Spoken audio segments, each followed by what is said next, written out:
જાલોદ નગરમાં પોલીસ સ્ટેશનની સામે ઉભેલી એક્સયુવી 300 ગાડી અચાનક સળગી ઉઠી.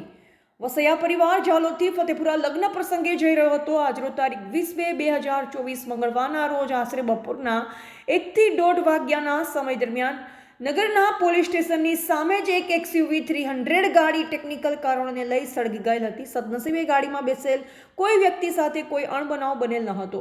જાણવા મળેલ મુજબ જાલોદ નગરના મુવાડાથી વસૈયા પરિવાર જાન લઈ ફતેપુરા મુકામે જઈ રહ્યો હતો. જે દરમિયાન પોલીસ સ્ટેશનની સામે જ એક્સયુવી 300 ગાડી આગળની બાજુથી અચાનક સળગવા લાગતા ગાડીમાં બેસેલ લોકો ત્વરિત ગાડીમાંથી ઉતરી ગયેલ.